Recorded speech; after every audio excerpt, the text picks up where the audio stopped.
कुरान पाक ला करके जुनैद बगदादी के सामने रखा और कहा, जुनैद क्या ये मेरे नबी की तस्वीर नहीं है? आंखें देखना हो तो पढ़ो, मा ज़ागल बसर हुआ मा तगा, चेहरा देखना हो तो पढ़ो, वद्दुहा वल्लैलि इज़ा सजा, हाथ देखना हो तो पढ़ो, वमा रमैत इज़ रमैत वलाकिन्नल्लाह रमा, अगर कदम देखना हो तो पढ़ो, ला उक़सिमु बिहादल बलद व अंत हिल्लुम बिहादल बलद, अगर सीना देखना हो तो पढ़ो, अलम नशरह लका सदरक व वदअना अन्का विज़रक, अगर इस नबी की गुफ्तार देखना हो पढ़ो, वमा यंतिकु अनिल हवा इन हुवा इल्ला वहयु यूहा, इस महबूब की अताएं देखना हो तो पढ़ो, इन्ना आतैना कल कौसर, नारे तकबीर। अगर पढ़ना है तो कंजुल ईमान से पढ़ा करो, जहां बरेली का इमाम ये भी बताएगा, कुरान पढ़ने वाला अपने नबी को ये नहीं कहेगा मेरा नबी मेरे जैसा था या उसका इल्म ऐसा था वैसा था, बल्कि बरेली का इमाम बताएगा कुरान पढ़ने वाला अपने नबी को यूं कहेगा, सरवर कहूं के मालिक को मौला कहूं तुझे, बागे खलील का गुले ज़ैबा कहूं तुझे, तेरे तो वस्फ़ ऐब तनाही से हैं बरी, हैरान हूं मेरे शाह मैं क्या क्या कहूं तुझे, लेकिन रज़ा ने खत्म सुखन इस पे कर दिया, खालिक का बंदा खल्क का आका कहूं तुझे। हमारा शिवा है पूरी दुनिया में कि सिर्फ और सिर्फ रसूल पाक की गुलाम कौम ऐसी है जो 1 मिनट में पूरा सन्नाटा तारी कर सकती है। किसी ने एक साहब से पूछा था, वेल ट्रेन्ड फौज जो होती है, चाहे वो अमेरिका की हो कि रशिया की हो कि जापान की हो, चाइना की हो, उनसे पूछा गया कि अगर 10,000 फौज को सफों में खड़ा करना हो और उनको रेडी करना हो तो आपको कितना टाइम लगेगा? किसी के बारे में कहा कि अमेरिकी फौज के लिए हमें 4 घंटे लग जाएंगे, हम तरतीब दे देंगे। रशियन फौज के लिए 3 घंटे लग जाएंगे, चाइनीज और एक्टिव हैं, 2 घंटे में अपनी सफे तरतीब कर लेंगे। उस मुसलमान दानिश्वर ने कहा, अल्लाह का करोड़ों एहसान है, 1 लाख से ज्यादा का मजमा होता है हरम काबा में भी और हरम रसूल में भी। इमाम सिर्फ 1 मिनट में कहता है सफे दुरुस्त कर लो, किसी को डंडा मारने की जरूरत नहीं, सबकी सफे खुद दुरुस्त होती है। ये कौम है जो अपनी सफे खुद दुरुस्त करती है। मस्जिदों में, जुमा में, ईदगाह में जाकर कोई लकड़ी लेकर नहीं फिरता कि अपनी अपनी सफ़ें दुरुस्त कर लो।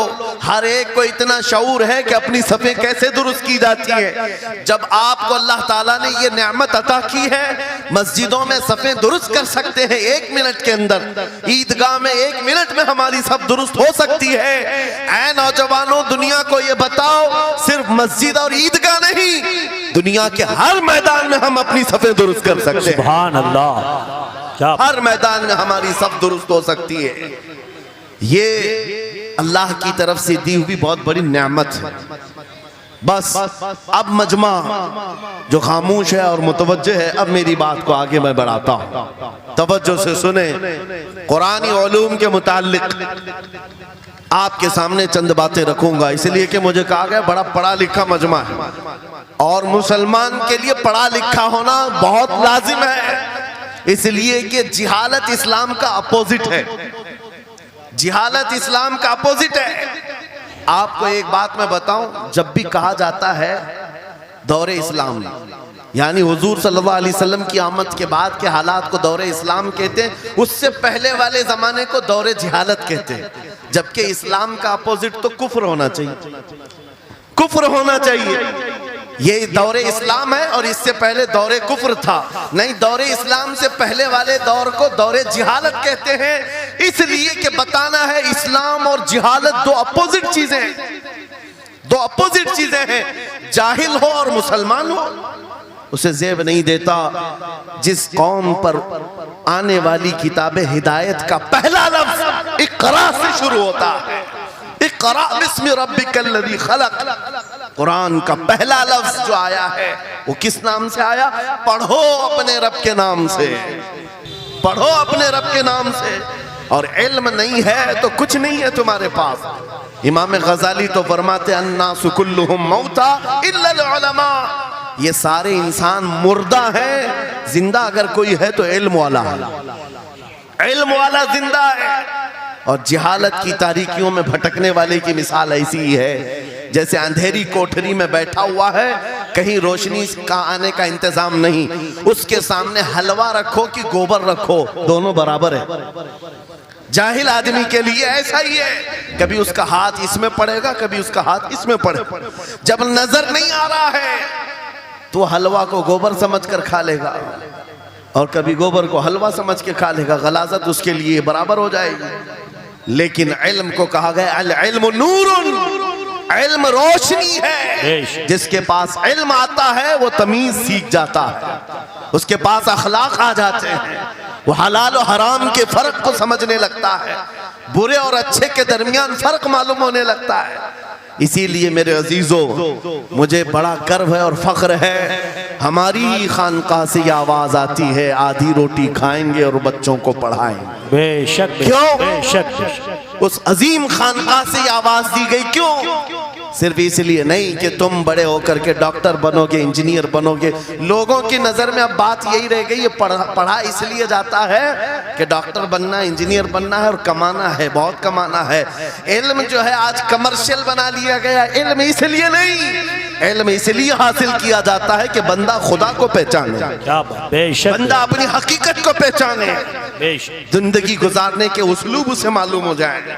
इल्म इसलिए सिखाया जाता है। बहुत सारे लोग सिर्फ नौकरी के लिए समझते हैं कि इल्म हासिल करना चाहिए, नौकरी के लिए नहीं, अपने अखलाक को बुलंद करने के लिए इल्म आना बहुत जरूरी है। मेरे अजीजों, कुरान अज़ीम वो हिदायत की किताब तुम्हारे पास आई, इस कौम के लिए अलमिया नहीं है तो और क्या है, जो किताब उलूम का जखीरा है। आज दुनिया उस किताब पर रिसर्च कर करके नए इल्म और फनून हासिल कर रही है। उस किताब को तो हम मुर्दों पर पढ़ने के लिए रखे हैं। वो कुरान अज़ीम जो हिदायत की किताब और सारे उलूम का सर चश्मा है, उस किताब को कहां पढ़ते हैं? मैयतों पर। किसी का इंतकाल हो गया तो तीजे में पढ़ेंगे, चहलुम में पढ़ेंगे, नवे में, 20वें में पढ़ेंगे। वो ईसाले सवाब के लिए सिर्फ रखा गया। और उससे थोड़ा आगे बढ़ गए तो कसम खाने के लिए कुरान। आओ चलो हम कसम खाते कुरान पे हाथ रख करके, कुरान पे हाथ रख के। मियाँ क्या कुरान कसम खाने की किताब है? कुरान की वो आयत मैंने सबसे पहले पढ़ी, अल्लाह फरमाता ज़ालिकल किताबु ला रैब फीही, ये वो किताब है जिसमें शक की गुंजाइश नहीं, और ये हिदायत है परहेजगारों के लिए। और कुरान में 3 जगह ये लफ्ज आया है, हुदल लिन्नास, हुदल लिल मुमिनीन, हुदल लिल मुत्तकीन। ये सारे इंसानों के लिए भी हिदायत है, ये सारे ईमान वालों के लिए भी हिदायत है, और परहेजगारों के लिए भी हिदायत है। सब हिदायत अलग अलग अंदाज से हासिल करते हैं। बारिश एक ही है बरसने वाली, जमीनें अलग अलग हैं। बहुत नरम जमीन हो तो वो जमीन बारिश से फायदा ज्यादा उठाती है, और थोड़ी सी ओबड़ खाबड़ जमीन हो तो वहां से फायदा कम आता है। बारिश एक ही है, कुरान बारिश हिदायत है। जिसके दिल की जमीन जितनी नरम होगी उतना वो उससे हिदायत उठाए, सुभान अल्लाह, बेशक, उतना उससे फायदा उठाएगा। और आज हालात ये हैं, ऐ नौजवानों अपने दिल पर हाथ रख करके बताओ, कुरान कितने लोगों ने पढ़ा है? कुरान कितने लोगों ने पढ़ा? मैं हाथ नहीं उठवाता, किसी भी बात पर हाथ मत उठाया करो, ना ही झूठे हाथ उठाना है, ना सच्चे हाथ उठाना है, ना ही किसी और को शर्मिंदा करना है। अपने दिल पे हाथ रख करके बताओ कुरान कितनी मर्तबा पढ़ लिया। क्योंकि कुरान पाक, बहुत सारे लोग ये समझते हैं मदरसे में बचपन में एक बार पढ़ लिया तो उसका हदिया हो गया, खत्म हो गया है, अब इसके बाद फिर हमारी मैयत पे ही पढ़ा जाएगा। इसलिए तो कुरान के उलूम से नावाकिफ हो गए। अरे समझना तो दूर की बात, देख करके पढ़ना भी मुश्किल है। आज लोगों का देख कर पढ़ना मुश्किल हो गया। कुरान तुम्हारे पास बहुत सारी किताबें नहीं है, बहुत सारे ग्रंथ नहीं, बहुत सारे वेद नहीं है जिनका शुमार ही नहीं है। तुम्हारे पास ओनली वन, एक किताब कुरान पाक, ऐसी महफूज किताब जिसके बारे में अल्लाह ताला खुद फरमाता है सूरह कमर में, वलक़द यस्सरनल कुरआन लिज़िक्रि फहल मिन मुद्दकिर। हमने कुरान को याद करने के लिए आसान बनाया है कोई याद करने वाला? 4 बार ये आयत अल्लाह ताला फरमाता है कोई याद करने वाला? अल्लाह जब फरमा रहा है कुरान आसान है तो कौन कहता है ये मुश्किल है? हमने खुद अपने हाथों तबाही को दावत दी है। दर्स कुरान को अगर हमने न भुलाया होता, ये जमाने ने जमाना न दिखाया होता, वो जमाने में मुअज़्ज़ज़ थे। मुसलमान होकर आज हम खार हुए हैं, तारीके कुरान होकर आज हम छोड़े बैठे हुए हैं। कुरान अजीम को छोड़कर बैठना कितनी बड़ी गुमराही है। आज हालात ऐसे आ गए कि कुरान को बदलने की बातें होने लग गई। क्यों? तुम उठाते ही नहीं। 26 आयतें निकाल दो, 25 आयतें निकाल दो, इसमें ये बातें उसमें वो बातें हैं। मुसलमान को तो पता भी नहीं है कौन सी आयतों के बारे में ये वावेला मचाया जा रहा है। अरे तुम पढ़ो, तुम्हारे लिए कुरान आया है। ये जितनी भी कॉन्फ्रेंसें हैं, मैं समझता हूं इसके बदले हर जगह सुबह व शाम कुरान पढ़ने और पढ़ाने का इंतजाम हो जाए। इस तरह के हजारों जलसों से वो अफजल है। क्योंकि ये मैं नहीं कह रहा हूं, मेरे आका फरमाते हैं खैरुकुम मन तअल्लमल कुरान व अल्लमा, तुम में से सबसे बेहतरीन आदमी वो है जो कुरान सीखे और दूसरे को सिखाए। बेशक बेशक, सबसे बेहतरीन आदमी वो है कुरान को सीखे और दूसरे को सिखाए। आज नौजवानों के अंदर एक बड़ी तादाद मुझे देखने को मिलती है, उनको छोटी छोटी सूरतें भी नहीं मालूम, कुरान देख करके पढ़ना भी नहीं आता। बचपन में हमारे माँ बाप ने हमको सीने से लगा करके कुरान मदरसा भेजने की आदत डाली थी, और जब स्कूल जाते थे तो बस्ता पीछे लगा के जाते थे। पता होगा, स्कूल जाते हैं तो बस्ता पीछे रख के जाते हैं, और कुरान पढ़ने के लिए जाते हैं तो सीने से लगा के जाते हैं। ये हमेशा से एक रीत रिवाज चला, बुजुर्गों का डाला हुआ कि बेटा कुरान हमेशा आगे होगा। लेकिन शऊर आने के बाद तुमने कुरान को पीछे डाल दिया, पीछे को आगे कर दिया। कोई इल्म ऐसा नहीं जो कुरान में मौजूद नहीं, कोई इल्म ऐसा नहीं।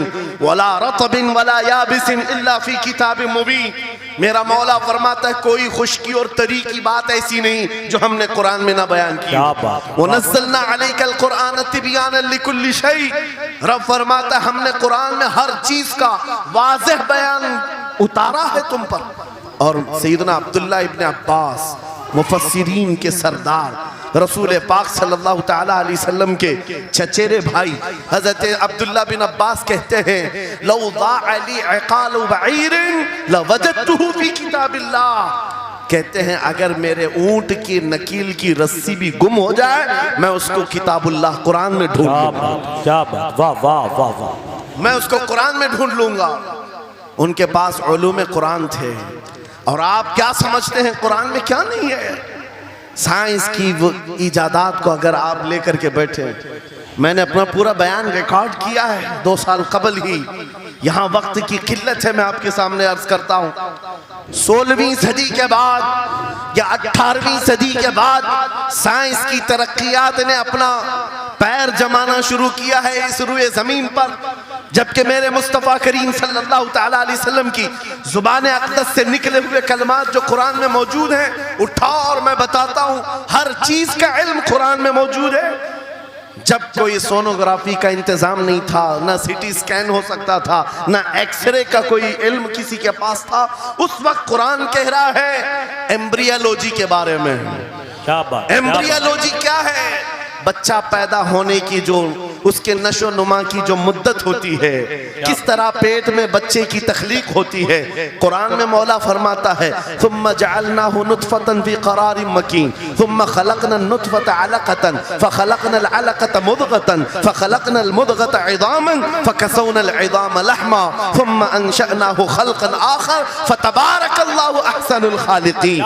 मौला फरमाता है हमने नुतफे से अलक़ा बनाया। नुतफा क्या है? स्पर्म का वो एक कतरा जो मर्द के जरिए से औरत के रहम में जाता है, उसके बच्चे की थैली में जाता है, एक नुतफा, एक बूंद, जिसको नुतफा कहा गया है। मौला फरमाता है हमने नुतफे से अलका बनाया। अलका किसको कहते हैं? साइंस में पढ़ने वाले अगर स्टूडेंट्स हो तो समझ जाएंगे। अगर कोई मेडिकल साइंस का कोई स्टूडेंट है तो उसे मालूम होना चाहिए एम्ब्रियोलॉजी में चिपचिपा हुआ चिंगम जो होता है उसको अलका कहते हैं अरबी में। और आज साइंस ये कहती है कि पहले बाप के नुत्फे के एक कतरे से एक छोटा सा खून का टुकड़ा बनता है जो चिपचिपा होता है, फिर उसके बाद एक गोश्त का टुकड़ा होता है, फिर उसके बाद उसमें हड्डियां बनती हैं, फिर उसके बाद उस पर चमड़ियां आती हैं, फिर उसके बाद उसकी आंखें, सारी चीजें बन जाती हैं। ये प्रोसेस है 9 महीने माँ के पेट में, और हर एक के वीक्स गिने हुए हैं। फर्स्ट वीक में क्या होता है, सेकंड वीक में क्या होता है, थर्ड वीक में क्या होता है, एम्ब्रियोलॉजी का पूरा इल्म है। साइंस आज 21वीं सदी में इस एम्ब्रियोलॉजी को तुम्हारे सामने ला रही है। अरबों के उस दौर की बात कर रहा हूं जहां लोगों को घर बनाने का इल्म नहीं था, और कुरान माँ के पेट में पैदा होने वाले बच्चे की तख्लीकात बयान कर रहा है। नारे तकबीर, नारे रिसालत, फैज़ाने कुरान मुक़द्दस, फैज़ाने शेखुल मशाइख, नारे तकबीर, नारे रिसालत। वाह वाह। मशहूर साइंसदान है फ्रैंक प्रेस नाम से, जिसने ये थ्योरी दुनिया को बताई कि अर्दियात, जमीन के अंदर जो वसात हो रही है, और उसके बाद उसने कहा था, फ्रैंक प्रेस नाम का अंग्रेज मुअर्रिख और अंग्रेज साइंसदान ने कहता है, जमीन जो है पानी के ऊपर है, और ऐसे ही पानी के ऊपर कोई चादर बिछा दी जाए तो कभी चादर इधर हो सकती, कभी उधर हो सकती है। इस चादर को मजबूत रखने के लिए इस पर पहाड़ों का होना बहुत जरूरी है। ये 19वीं सदी में फ्रैंक प्रेस कह रहा है, और मेरा मौला कुरान में फरमाता है, अल्लाह ताला फरमाता है, वल जिबाल औतादा, हमने पहाड़ों को मेख बना करके जमीन पर गाड़ा। क्या बात, वाह वाह, बेशक कि जमीन को हिलने नहीं देते पहाड़। अर्दियात का इल्म, एस्ट्रोनॉमी के बारे में, एस्ट्रोलॉजी के बारे में कुरान में मौजूद उलूम आप पढ़ो। जूलॉजी के बारे में, जानवरों के उलूम के बारे में कुरान में पढ़ो। रब ताला परिंदों के उन अशकाल के बारे में बयान फरमा रहा है, ये झुंड के झुंड जाते हैं, जमात की जमात होती हैं। चूंटियों के बारे में पूरी सूरह मौजूद है, इनके खाना तकसीम करने का तरीका क्या है, इनके एक दूसरे को पुकारने का तरीका क्या है, इनमें जब एक चूंटी मर जाती है तो उसको दफनाने का तरीका क्या है। ये कौन बयान कर रहा है? ये कुरान बयान कर रहा है, कुरान पाक बयान कर रहा है।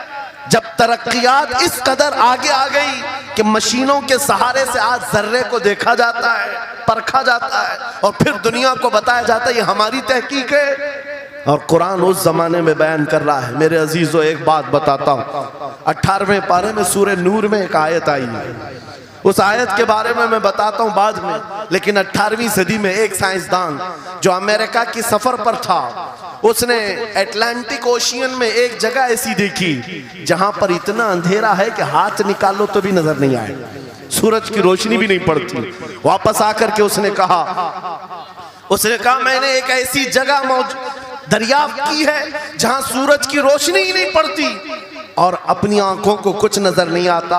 अगर हाथ निकाल करके देखो, समंदर के बीचों बीच अटलांटिक ओशियन, ये कोई तालाब का नाम नहीं है। ये लंबा सफर तय करके कोई एक जगह को ढूंढ लिया एक साइंसदान, और आकर के दुनिया को बता रहा है मैंने एक ऐसी जगह मालूम की जहां पर खूब अंधेरा होता है, हाथ भी नजर नहीं आता। जब वो आकर के बताता है, एक आलिम रब्बानी ने कुरान की आयत पढ़ी, मौला कुरान में फरमाता है, इज़ा अखरजा यदहु लम यकद यराहा व मन लम यजअलिल्लाहु लहू नूरन फमा लहू मिन नूर। कुरान में अल्लाह फरमाता है, ज़ुलुमातुम बअदुहा फौक़ बअद। एक जगह हमने ऐसी बनाई है जहां अंधेरियों पर अंधेरियां हैं, जहां हाथ भी निकालोगे तो हाथ नजर नहीं आएगा। कुरान में 1400 साल पहले ये जब बात आई, उस साइंसदान को बताया गया, ये तो अल्लाह ने कुरान में बयान किया है। अब और ताज्जुब की बात क्या है, सुनो। वो आया साइंटिस्ट, कहा ये किसकी बयान की हुई किताब है? कहा मोहम्मद रसूलुल्लाह की, मक्का में पैदा हुए, मदीने में जिंदगी गुजारी, आखिर दिन की। उसने कहा मैं उनके बारे में जानना चाहता हूँ, हो सकता है वो समंदरों के बहुत बड़े माहिर थे, वो समंदरी उलूम के बारे में बहुत कुछ जानते थे, उन्होंने जिंदगी का बहुत सारा हिस्सा समंदरों के सफर में गुजारा होगा। उस जमाने में उनको अटलांटिक ओशियन में मौजूद ये अंधेरा कैसे पता चला? ताज्जुब की बात है, हैरत की बात है। जब उस साइंसदान से कहा गया, ए अजीज, हकीकी बात तो यह है कि पूरी 63 साला जिंदगी में मेरे आका एक बार भी समंदर के पास नहीं गए, एक बार भी इत्तेफाक नहीं हुआ। तब वो कहता है जो बंदा कभी समंदर के सफर पर गया ही नहीं और वो अटलांटिक ओशियन में मौजूद अंधेरियों की बात करता है तो फिर ये अपने पेट से नहीं, ये अल्लाह की बात कर रहा है। क्या बात, बेशक ये बेशक खालिक समंदर की बात कर रहा है, बेशक। जिसने वो अंधेरियां पैदा की। मेरे अजीजों, आपसे मेरा खिताब इसलिए है कि जो ज़ख़ीरे अल्लाह ताला ने हमारी किताब मुक़द्दस में रखे हैं, इसको हल करते करते लोगों के बाल सफ़ेद हो गए और तुम तो अखलाक सीखने के लिए ऐसे लोगों के पास जाते हो जिनको पेशाब करने का तरीका नहीं मालूम। क्या बात, बेशक। कुरान के उलूम क्या कम है तुम्हारे पास। अब मैं आता हूँ, ये तो साइंसी बातें हो गई, मैथमेटिक्स तो पूरा कुरान में इतना है, बयान करते करते मैं सुबह कर डालूं। कुरान पाक के अददी एजाजात, कुरान पाक के हिसाब, रियाजी, मैथमेटिक्स के फंडे, बहुत कुछ है। फिजिक्स के बारे में है, ज्योग्राफी के बारे में है, अलजिब्रा के बारे में है, साइंस के बारे में है। ये तमाम उलूम तो एक मिसाल के तौर पर मैं आपके सामने रख रहा हूँ, लेकिन अफसोस मैं उस कौम से बात कर रहा हूँ जिस कौम ने कुरान को छूना भी बंद कर दिया है। जाकर के देखें, आज ही जाकर के देखें, घरों के अंदर तुम्हारे टीवी, फ्रिज और वॉशिंग मशीन तो धूल से साफ होंगे, रोजाना साफ करते होंगे। कुरान को हफ्ते हो गए कभी छुआ भी नहीं, गर्द जमी हुई, धूल लगी हुई है। कुरान के साथ ये नाइंसाफी बंद कर दो, कुरान के साथ ये दोहरा मेयार बंद करो। आपको पता है क़यामत के दिन मेरे आका फरमाते हैं जो दो चीजें जिसकी हिमायत में आ गई उसको जन्नत में जाने से कोई नहीं रोकेगा, और दो चीजें जिसके खिलाफ खड़ी हो गई फिर उसको दोज़ख में जाने से भी कोई नहीं रोक सकता। हुजूर से पूछा गया वो दो चीजें क्या हैं? हुजूर फरमाते हैं जिसकी हिमायत में रमजान और कुरान खड़े हो गए उसका जन्नत में जाना तय हो जाता। क्या बात, वाह वाह। और जिसके खिलाफ खड़े हो गए रमजान और कुरान, हुजूर फरमाते फिर उसका दोज़ख में जाना तय हो जाता। अल्लाह अकबर। अल्लाह के रसूल, दानाए गुयूब, कायनात के सरदार मेरे आका दुआ करते हैं अल्लाहुम्मा जअलिल कुरान हुज्जतन लना ला हुज्जतन अलैना। ये मेरे नबी की दुआ है, आप तवज्जो करें। हुजूर जब ये दुआ कर रहे हैं, ऐ अल्लाह कुरान को क़यामत के दिन मेरा हिमायती बना, मेरे खिलाफ ना बना। क्या बात, वाह। साहिब कुरान खुद कह रहे हैं क़यामत के दिन इसको हमारे खिलाफ ना खड़ा कर, कुरान को हमारा हिमायती बना। ऐ लोगों, हम कौन सी जिंदगी गुजार रहे आज? बहुत दूर हम आ चुके, बहुत दूर हम आ चुके। आज कुरान की तालीम को भी इतना सस्ता समझा जाता है, इतना सस्ता कि आपके पास अगर बच्चे के पास टाइम हुआ तो मदरसा भेजो, नहीं तो छोड़ो, जाए। मदरसों में आने वाले वो बच्चे जिनकी नाक बह रही हो, कपड़े ढंग के ना हो, कारी साहब और हाफिज साहब खुद ही उसको साफ भी करें, खुद ही पढ़ा करके भी भेजे।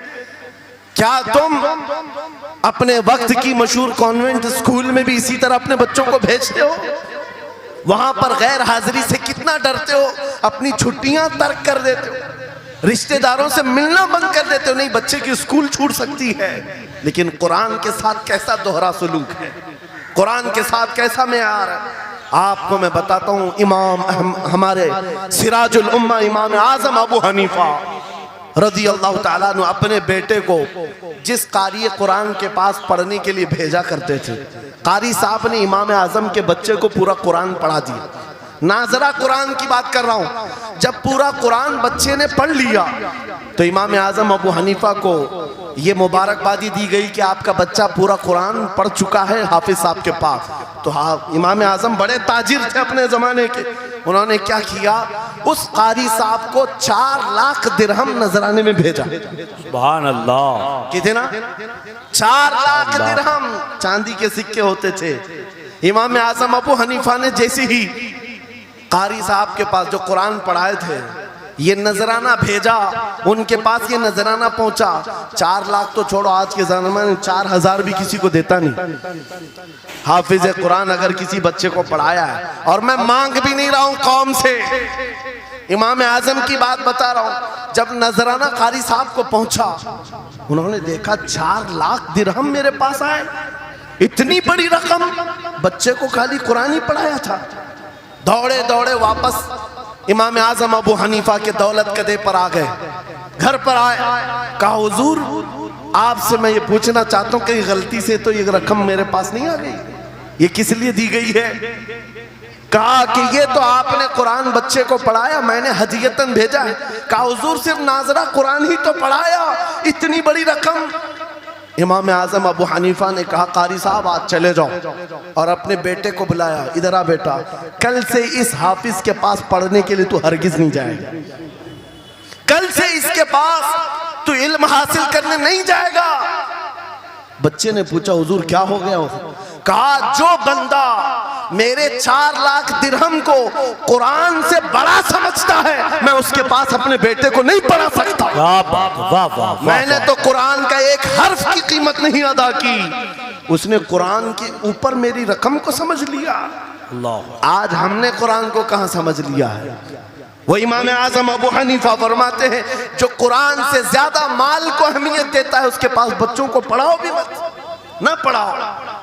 अजीजा ने गिरामी वक़ार, हमारा ये दोहरा सलूक, हमारा ये दोहरा मेयार कुरान के साथ जो हमारी नाइंसाफी है, हमें अखलाकी पस्ती में लाकर खड़ा कर चुकी है, अखलाकी पस्ती में लाकर खड़ा कर चुकी है। अरे हम देख रहे हैं आयरा गैरा नत्तू खेरा हमें सिखाने आ रहा है, बढ़ाने आ रहा है कि तुम्हें डेवलपमेंट के बहुत सारी चीजें बताई जाती हैं कि तुम्हारी पर्सनालिटी डेवलपमेंट क्या होती है। अलीगढ़ वाले तो नौजवान बहुत सारे जो स्टूडेंट्स हैं जानते होंगे, बीए कर लिया, एमए कर लिया, बीकॉम कर लिया या कुछ भी कर लिया, डिग्री हासिल कर लिया। बड़ी बड़ी कंपनियां आज पूछती हैं कि इसके पास पर्सनालिटी डेवलपमेंट है या नहीं। ये क्या है पर्सनालिटी डेवलपमेंट? कुछ बड़े बड़े शहरों के नौजवान हमारे पास आए थे, कहा हम कोर्स कर रहे हैं। कहा मैंने पूछा इसमें होता क्या है?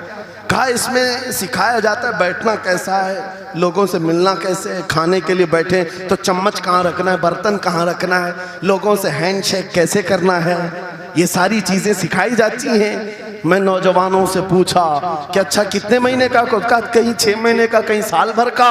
कहा अफसोस है उस कौम पर जिसका रसूल आया था ये कहते हुए बुइस्तु लिउतम्मिम मकारिमल अखलाक, मैं सबसे बुलंद अखलाक सिखाने के लिए दुनिया में आया हूँ। उस रसूल की उम्मत आज ऐसे लोगों के पास अखलाक सीखने जा रही है जिसको हलाल और हराम की तमीज नहीं, जिसको खड़े होकर पेशाब करने में फख्र लगता हो, उसके पास तो ये अखलाक सीखने जा रहे हैं, पर्सनैलिटी डेवलपमेंट सीखने जा रहे हैं। और मैं तुम्हें बताता हूं कुरानी अखलाक क्या है। मौला करीम ने अपने हबीब को जो बयान किया है, सूरह लुकमान उठाओ, बाप अपने बेटे को नसीहत क्या क्या करता है, अगर 3 आयतें भी पढ़ लो तुम्हारी जिंदगी सुधर जाएगी। लुकमान हकीम अपने बेटे से कहते हैं या बुनय्या अक़िमिस सलात वअमुर बिल मारूफ वन्हा अनिल मुनकर वस्बिर अला मा असाबक, ऐ बेटा नमाज पढ़ा कर, बुराइयों से बचा कर, अच्छाइयों की बात कर, जो मुसीबत आए उस पर सब्र कर। ये सिर्फ जुमले नहीं है, ये जुमले नहीं है। लुकमान हकीम ने अपने बेटे को जो डराया था, कुरान कहता है या बुनय्या इन्नहा इन तकु मिस्काल हब्बतिन मिन खरदलिन फतकुन फी सखरतिन औ फी समाई औ फिल अर्दी याति बिहल्लाह। आज हर बाप को चाहिए कि ये नसीहत अपने बेटे को करे। क्या बात, हर बाप अपने बच्चे को ये बात बताए, सुनो क्या। लुकमान कहते हैं बेटा बुराई अगर तूने कर लिया, ये मत समझना कि मैं रात के अंधेरे में छुप कर लिया। आज तुम्हारे हाथ में मोबाइल गुनाहों का अड्डा बन करके आया है, सिर्फ एक टच स्क्रीन पर सारी दुनिया तुम्हारे सामने नंगी नाचती हुई नजर आती है। कितने नौजवानों ने अपने अखलाक का कत्ल कर लिया है, उनकी आंखें हया से नापाक हो गई हैं। कितने लोगों ने अपना नूर ईमान बेच दिया मोबाइल की स्क्रीन पर चलने वाली इन बेहया तस्वीरों पर। कितने तो फरेफ्ता हो गए, कितने जवानी बर्बाद कर चुके। तुम क्या समझते हो? मेरे अजीजों, एक जवान ने मुझे बताया था, रात के वक्त मैं तन्हा मोबाइल लेकर बैठा था, अचानक पर्दा हिला तो डर लगा, जल्दी से स्क्रीन ऑफ किया, बैठा। मुझे लगा माँ आई होगी, बाप आया हो, कोई आया होगा, लेकिन कोई नहीं। पर्दा हिला, एक बिल्ली आई थी, इससे भी डर लग गया। मैंने कहा पर्दे के हिलने से इतना डर है कि कोई आ जाए, तेरा ईमान कहाँ गया? वो मौला कहता है यअलमु खाइनतल अयुनि वमा तुख्फी सुदूर। वो रब तुम्हारे दिलों में गुजरने वाले हालात को भी देख रहा है, बेशक तुम्हारी आंखों की खयानत को भी वो देख रहा है। जब तुम्हारा यकीन ही खत्म हो गया तो क्या करोगे? इसीलिए अरबी का मशहूर मकौला है, इज़ा लम तस्तही फफ़अल मा शिअत वस्ना मा शिअत। जब तुम्हारे अंदर से हया निकल जाए तो जो चाहे करो, जो चाहे कर लो। आज लुकमान हकीम की वो बात मैं पेश कर रहा था, आयत मुकम्मल करता हूँ। बाप अपने बेटे से कहता है, अगर बुराई कर लिया तूने, अगर बेहयाई हो गई, ये मत समझ के बहुत छुप करके किया।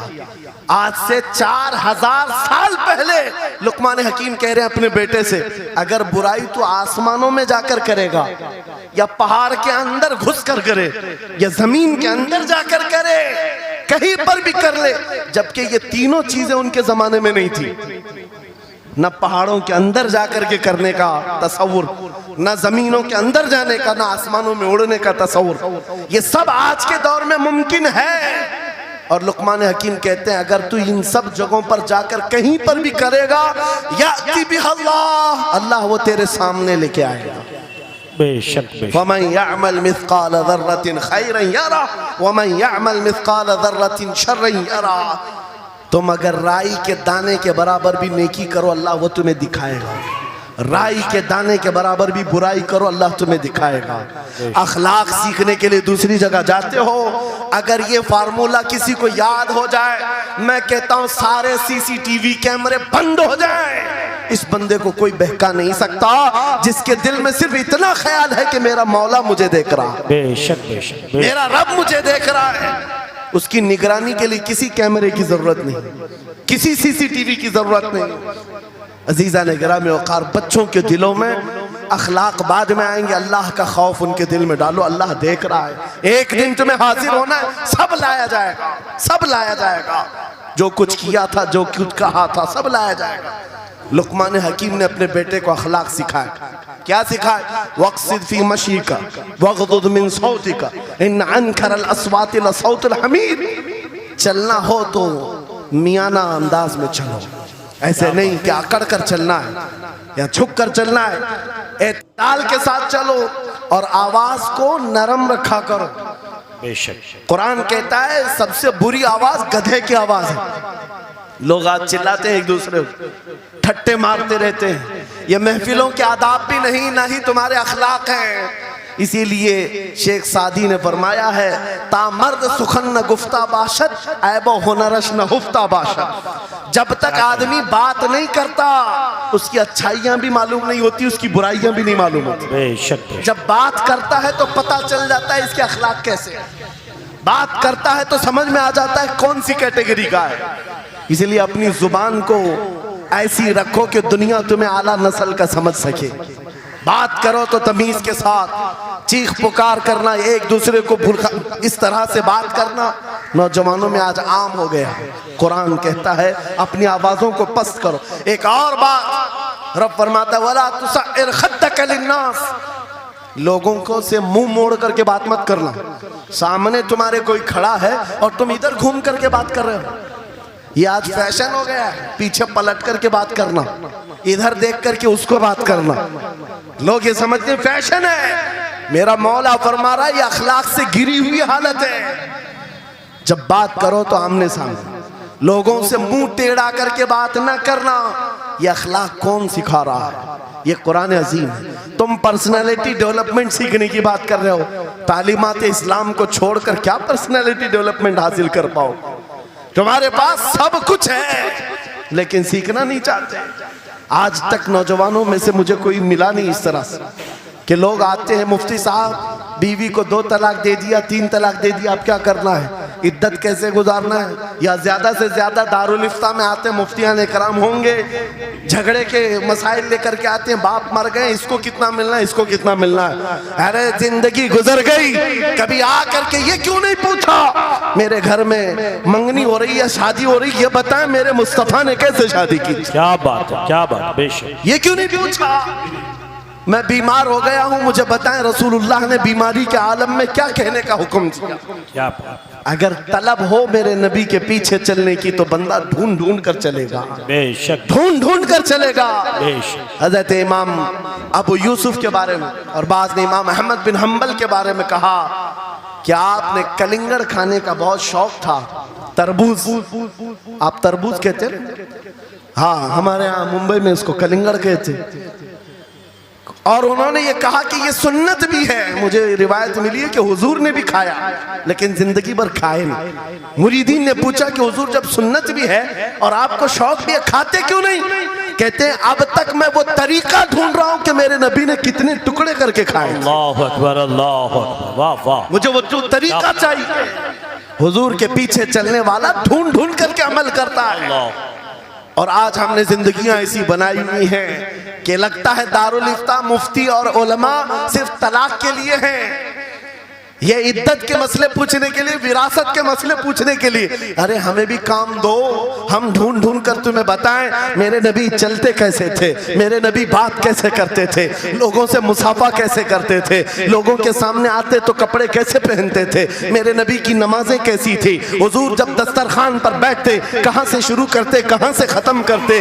इस काम पर भी तो उलमा को लगाया करते ताकि तुम्हें पता चलता मुझे कहीं और से अखलाक सीखने की जरूरत नहीं, दुनिया के सारे अखलाक मेरे नबी के कदमों में मौजूद है। नारे तकबीर, नारे रिसालत, फैज़ाने खानकाए बरकत, फैज़ाने खानकाए बरकत, शेरे रज़ा, शेरे रज़ा, फैज़ाने शेखुल मशाइख, नारे तकबीर, नारे रिसालत, वाह वाह। दर्स कुरान को अगर हमने न भुलाया होता, ये जमाने ने जमाना न दिखाया होता। इको बंद कर दो, इको। कुरान पाक के सिलसिले में मुझे बयान करने का हुक्म दिया गया, बस मैं वही बातें कर रहा हूँ। मैं आपको अपने मौजू से जो मुताल्लिक है वो बातें अर्ज करता हूँ। कुरान क्या तमीज सिखाता है। आज घर घर के अंदर जो एक बहुत बड़ी बला आई हुई है, हर तीसरा चौथा घर ये शिकायत लेकर के आता है बेटा हाथ से निकल गया, बेटी हाथ से निकल गई। माँ बाप इस बात के लिए रोज परेशान है, बेटा हाथ में नहीं आता, बेटी हाथ में नहीं आती। जहां ये जवान हुए 10वीं पास किया, ये मुंह दिखाते हैं हमको, आंख फिराते हैं हमको। फरमा बरदार बच्चों की कमी बहुत कम हो गई। गलती इन बच्चों की नहीं, उन माँ बाप की भी है। तुमने इनकी तरबियत तो खिलौनों से की है। इनकी तरबियत में तो तुम चाहते थे कि हर संडे इनको पिकनिक पर ले जाएं, बच्चा खुश हो जाएगा, इनको घुमाएंगे फिराएंगे, जो बच्चा मांगेगा सब ला कर देंगे। अरे ये 14 साल का नहीं हुआ, हाथ में मोबाइल भी पकड़ा दिया, सब कुछ कर दिया बच्चे के लिए। और अब बाप ये सोचता है ये 16 साल का हो जाए तो मेरी बात मानना चाहिए।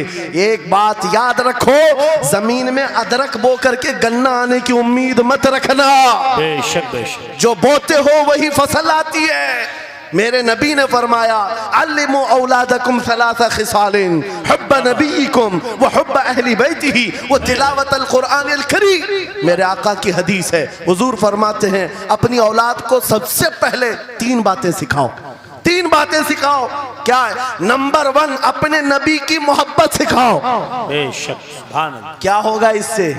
तुम जिस बात के लिए आज परेशान हो ना, 16 साल के बाद मेरा बच्चा मेरा फरमाबरदार बने, याद रखो तुम अगर इस बच्चे को नबी की मोहब्बत डालो, 16 साल नहीं तुम्हारा बेटा 60 साल का होगा तब भी सर झुकाकर तुम्हारे साथ खड़ा रहे। क्या बात, बेशक बेशक। तुम उसके दिल में अल्लाह रसूल की मोहब्बत डालो, अल्लाह तुम्हारी मोहब्बत उसके दिल में डाले। बेशक बेशक। ये रिटर्न दिया जाता है। नंबर 1 अपने नबी की मोहब्बत, नंबर 2 रसूल पाक के अहले बैत की मोहब्बत। मेरे आका फरमाते हैं बच्चों को सिखाओ।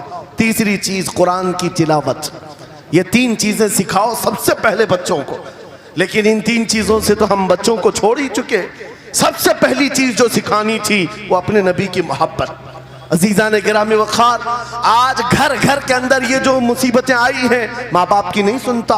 माँ बाप अगर जवान लोग अभी शादी कर रहे हैं तो अभी से तय कर लो, बच्चा होगा, ये ख्वाब नहीं देखेंगे पहले इसको क्या बनाना है। तुम अगर अल्लाह उसके रसूल की मोहब्बत डालने की ख्वाब लेकर उस बच्चे की तरबियत करो, इंशाअल्लाह वो डॉक्टर भी बनेगा, इंजीनियर भी बनेगा, प्रोफेसर भी बनेगा, लेकिन साथ में आशिक रसूल भी बने। सुभान अल्लाह, सुभान। और जहां ये दौलत लेकर के खड़ा होगा, इश्क़े रसूल की दौलत लेकर खड़ा होगा, और प्रोफेसर भी हो जाए, डॉक्टर भी हो जाए, कुछ भी हो जाए।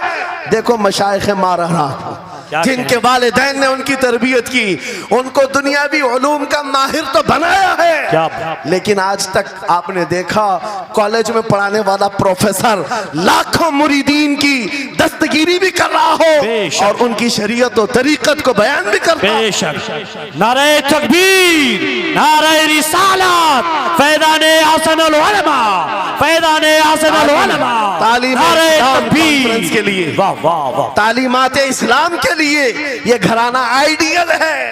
मैं मुबालगा आराई नहीं कर रहा हूं, मुबालगा आराई नहीं कर रहा हूं। जहां पर एक बेटे को बाप ने वक्त का एक बड़ा प्रोफेसर बनाया, तुम्हारे इसी शहर का, दूसरा बेटा अगर इनकम टैक्स का चीफ बन चुका हो, क्या बात, तीसरा अगर पुलिस की डिपार्टमेंट में डीआईजी या बड़े ओहदे पर पहुंचा हो, लेकिन हमने हर एक को देखा, चाहे ये दुनिया के किसी मकाम पर जाएं, जब ये अपने असलाफ की बारगाह में आते हैं तो सर झुकाए हुए शरीयत के तरीकत के संगम नजर आते। क्या बात, बेशक बेशक। इसलिए कि इनकी तरबियत सिर्फ और सिर्फ ट्यूशन के बहाने नहीं छोड़ दी गई थी, क्या कहने, लोगों की गोद में डालकर। जैसे आज लोगों को लगता है बच्चे को पढ़ाने के लिए महंगी स्कूल दे दो, अच्छी से अच्छी स्कूल, और बच्चा आए तो शाम में ट्यूशन के लिए किसी टीचर या प्रोफेसर को दे दो। बच्चा तुम्हारी गोद में आया ही नहीं, संडे संडे तो बाप से बच्चे की मुलाकात होती है, और वो भी पिकनिक के नाम पे होती है। क्या कहने, ये हालात जब बच्चों के साथ तरबियत के होंगे तो ये बच्चे जिनसे तरबियत हासिल किए हैं उनके नक्शे कदम पर चलेंगे। लेकिन तुम अगर शरीयत का ट्रांसफर चाहते हो, स्कूल भी पढ़ाओ, ट्यूशन भी पढ़ाओ, लेकिन इश्क़े रसूल की दौलत अपने सीने से इनके सीने में डालो। बिल्कुल, बेशक बेशक। अजीज़ान गिरामी, मेरा मौला फरमाता है, वक़ज़ा रब्बुका अल्ला तअबुदू इल्ला इय्याहु व बिल वालिदैनि इहसाना। माँ बाप के साथ भलाई का हुक्म मेरा मौला फरमाता है। रब ने तुम्हारे फैसला किया है, अल्लाह के सिवा किसी की इबादत ना करो, वालिदैन के साथ अच्छा सलूक करो।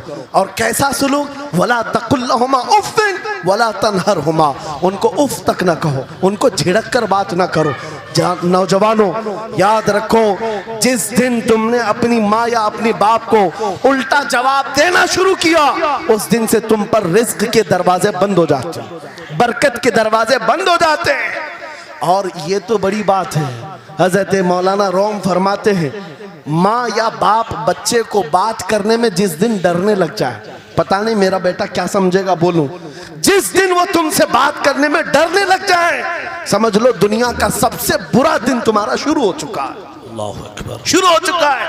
होना तो ये चाहिए कि तुम्हारी जवानी नहीं, तुम्हारी उम्र बीतने को आ गई, अगर माँ बाप को अल्लाह ने सलामत रखा, चाहे वो बूढ़े बिस्तर मर्ज पर हो, उस वक्त भी अदब के बाजू फैलाए हुए हो, अदब के बाजू।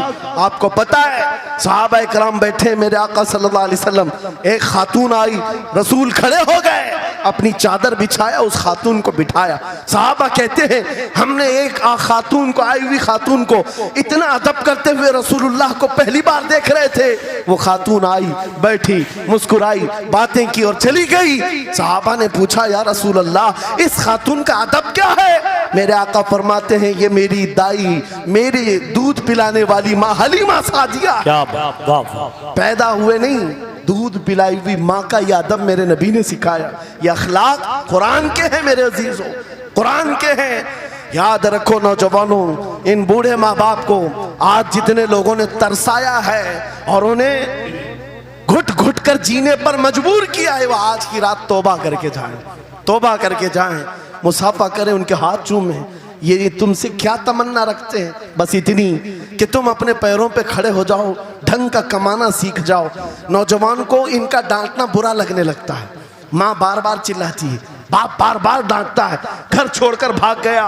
फिर उसके बाद याद रखो अल्लाह ताला ऐसे जूतों पर तुम्हें डाल देता है जो तुम्हारी हैसियत के भी नहीं होते, कमतर लोग तुम्हें हाँकते रहते हैं। इससे बेहतर है हमें पैदा की हुई माँ, हमें दूध पिलाई हुई माँ अगर डांटती है, कोसती है, मारती है, ये नेमत है। बेशक। एक नौजवान के बारे में मैं अक्सर कहा करता, हमारे साउथ का था, बड़ा बिगड़ा हुआ, माँ मेरे पास आई थी, कह रही थी इसको समझा ले मैं बेवा हूं, इसका बाप बचपन में मर गया, ये बच्चा 2 साल का था, मेरा शोहर मर गया, मैं घरों की पतेलियां मांझ करके इस बच्चे को बड़ा की हूं, लेकिन आज ये औबाश बन गया है। बदमाशों की दोस्ती। मैंने उस नौजवान को बुलाया था, अपने करीब किया, समझाया, अल्लाह ने उसको समझ दे दी। वो लड़का थोड़ा बहुत सीधे रास्ते पर आया और बेंगलुरु गया था कमाने के लिए। मैंने कहा नौकरी कर, तेरी माँ कुछ नहीं चाहती, वो जिंदगी तो गुजार चुकी, अपने हाथों से कमाई है, बस ये चाहती है कि तेरी कमाई का एक लुकमा खा ले। ऐ नौजवान, क्या अपनी माँ को इतना भी सुख नहीं देना चाहता? गया था कमाने के लिए। मेरे अजीजों, आज भी वो मौजूद है, आज भी है। वो कमाया, महीना भर गुजरा था या 2 महीने, अपनी तनख्वाह लेकर के वतन वापस आया। अपने घर के पास जिस दिन वो पहुंचा था, घर के बाहर बहुत भीड़ जमी थी। लोगों से पूछा उसने तो पता चला उसकी माँ आज ही सुबह इंतकाल की। अल्लाहु अकबर। वो पैसों की गड्डी ला करके जो कमाया था 1 महीने 2 महीने की तनख्वाह माँ के कदमों में रख दिया। बहुत रोया। ये बात मैं तकरीरों में इसलिए कहता हूँ, उसने कई बार कहा मुफ्ती साहब नौजवानों को सिर्फ इतनी बात कहें, मैं इस अजाब में रोज मरता हूँ। मेरी माँ जिंदगी भर लोगों के जूठे मांझ करके मुझे खिलाती रही और मैं एक लुकमा मेरी माँ को खिला ना सका। जिस दिन मैं लाया था पैसे, ये तो दुनिया से चल पड़ी। मुझे आज रोज इस बात का गम सताता है। आप नौजवानों से खिताब करते हैं, कम से कम इनसे कह दें कि तुम्हारे माँ बाप जिंदा हैं, होश में आ जाओ, अपने हाथों से उनको खिला तो सको, उनके हाथ पकड़कर चला तो सको। इसलिए कि दुनिया की अजीम नेमत है, जिसका बाप जिंदा है, जिसकी माँ जिंदा है, उसके हक में वो दुआ कर ले। मेरे आका फरमाते हैं नबियों की दुआ उम्मत के बराबर जो होती है, वो बाप की दुआ बेटे के बराबर होती है। आज मैं गुफ्तगू समेटता हूँ, ख़त्म कर देता हूँ, इसलिए कि अखलाक इस्लाम बहुत वसी मौजू है, बहुत वसी मौजू है। लेकिन आपके लिए सिर्फ इतनी बात काफ़ी है कि कुरान को छोड़ करके अगर दूसरी जगह सीखने जाओगे तो मारे मारे फिरोगे। आज वापस आ जाओ उसी कुरान पर जिसको मेरे आका ने हमारे उरूज का जरिया बनाया है, हमारी तरक्की का रास्ता बनाया है। जानते हो जब दुनिया के पास पार्लियामेंट नहीं थी, चलाने के लिए उसूल नहीं थे, पूरी दुनिया को कुरान ने उसूल बताए हैं, कानून बताए हैं। इस एक कुरान से फ़िक़्ह हनफी मिला, फ़िक़्ह शाफ़ई मिला, फ़िक़्ह हम्बली मिला, फ़िक़्ह मालिकी मिला। ये तो 4 मैंने नमूने बताए, 1 2 नहीं 18 फ़िक़्ह की तदवीना पूरी दुनिया में मौजूद है। इस कुरान पर लिखी जाने वाली तफसीरों की तादाद पूरी दुनिया की किताबों से सबसे ज्यादा है। 700 तफसीरों के नाम मेरे पास मौजूद है, हर तरह से अलग अलग तफसीर की गई है। दुनिया की मुख्तलिफ जुबानों में इसके तर्जुमे किए गए। वो एक कुरान ऐसा है जो आज भी बबांगे दुहल पूरी दुनिया को चैलेंज कर रहा है। अगर तुम अल्लाह की बात को झूठा मानते हो, कुरान की तरह एक आयत ला करके बता दो, एक सूरत ला करके बना दो। आज दुनिया तरक्की बहुत कर चुकी होगी, टेक्नोलॉजी पर ये पाबंदे सलासिल कर चुकी और चांद पर कमंदे डाल चुकी, सूरज की शुआओं को कैद करके करंट बना दिया हो, सयाल मादे से दुनिया ने केमिकल बना दिया, सब बना दिया। लेकिन एक बात तय है, पूरे इंसान मिल जाएं, पूरे जिन्नात मिल जाएं, मेरा मौला फरमाता फिर भी वो कुरान के मिसल नहीं ला सकते। बेशक बेशक, वाह, कुरान के मिसल नहीं ला सकते। ये मौजज़ा तुम्हारे पास है, ये मौजज़ा तुम्हारे पास है। दुनिया के पास ये दौलत नहीं। उठो वगरना हश्र न होगा फिर कभी, दौड़ो के जमाना चाल अपनी चल गया। मेरे अजीजों, आखिरी बात ये सारे उलूम तो कुरान में हैं, अखलाक भी कुरान में है, तिजारत के उसूल भी हैं, शादीशुदा ज़िंदगी के उसूल भी हैं, माँ बाप के साथ हुस्न सलूक भी है, बच्चों की तरबियत भी है, पड़ोसियों से मामलात भी हैं, उस्ताद और शागिर्द के हुकूक भी बयान किए गए हैं। ये सारे फील्ड अपनी जगह पर, लेकिन कुरान का जो गाज़ा है, कुरान की जो रूह है, कुरान का जो खालिस शहद है, वो क्या है? कुरान पढ़ने वाले को सबसे बड़ी दौलत अगर कोई मिलती है तो अपने नबी से बेइंतहा इश्क करने की दौलत मिलती है। आगाज से आखिर तक कुरान है नाते मुस्तफा, महबूब के बयान का कैसा अनोखा ढंग है। जुनैद बगदादी के जमाने में एक आर्टिस्ट आया था, एक मुसव्विर, लोगों की मुंह बोली तस्वीर खींचता था। अगर कोई आता अपनी महबूबा के बारे में कहता, उसकी आंखें ऐसी, उसकी नाक ऐसी, उसकी भवें ऐसी, उसकी पेशानियां ऐसी, वो उसी तरह से तस्वीर निकालता था। आर्टिस्ट था और लोगों की कतारें लगी थी अपने अपने महबूब महबूबाओं की तस्वीरें निकालने के लिए, इसलिए कि आपकी तरह मोबाइल उस जमाने में नहीं थे जो हर घड़ी खींच लिया करें। वो जुनैद बगदादी का दौर, आर्टिस्ट तस्वीर निकालता था। जब ये बात पता चली, हजरत जुनैद बगदादी भी उस मुसव्विर के घर चले गए, लाइन में खड़े हो गए। जब आपका नंबर आया तो उस मुसव्विर ने पूछा, मौलाना आपका क्या काम है? वक्त के सैयद ताइफा का मैंने सुना है तू लोगों के महबूबाओं की तस्वीरें खूबहू खींच कर देता है, मैं चाहता हूं मेरे भी महबूब की तस्वीर खींचो। वाह वाह। तो उसने कहा बताओ, कलम लिया बैठा, बताइए आपके महबूब का हुलिया क्या है? जुनैद बगदादी कहने लगे, मेरा महबूब कायनात का सबसे हसीन चेहरा रखने वाला, जिसकी भवें ऐसी थी, जिसके गाल ऐसे थे, जिसकी पेशानी ऐसी थी, जिसके हाथ ऐसे, जिसके पैर ऐसे। उस मुसव्विर ने पूछा बताओ नाम क्या है? जुनैद बगदादी ने कहा मोहम्मदुर रसूलुल्लाह। उस मुसव्विर ने कहा रुको जरा, ये तस्वीर तो ऑलरेडी मेरे पास बनी बनाई रखी है। जुनैद बगदादी ने कहा ये कैसे?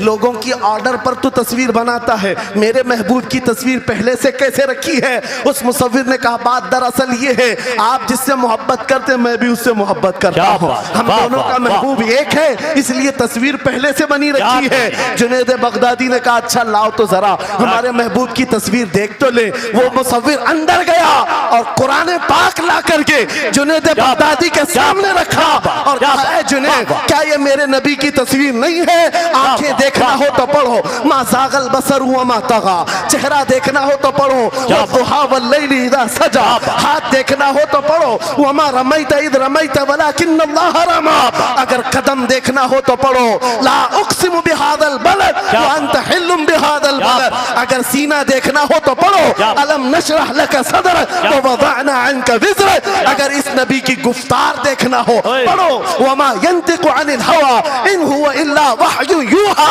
इस महबूब की अताएं देखना हो तो पढ़ो, इन्ना आतैना कल कौसर। बाबा नारे तकबीर, नारे रिसालत, फैज़ाने कुरान मुक़द्दस, फैज़ाने कुरान मुक़द्दस, फैज़ाने खानक़ाह इमारत, आगाज से आखिर तक कुरान है नाते मुस्तफा, महबूब के बयान का कैसा अनोखा ढंग है। ये तालीमात इस्लाम कॉन्फ्रेंस है, कुरान की तालीमात से ये बात मुझे कहना जरूरी था। कुरान सिर्फ अखलाक की तालीम नहीं, सिर्फ मुआशियात की तालीम नहीं, बल्कि कुरान इश्क रसूल की तालीम देता है और हुब्बे रसूल सिखाता है।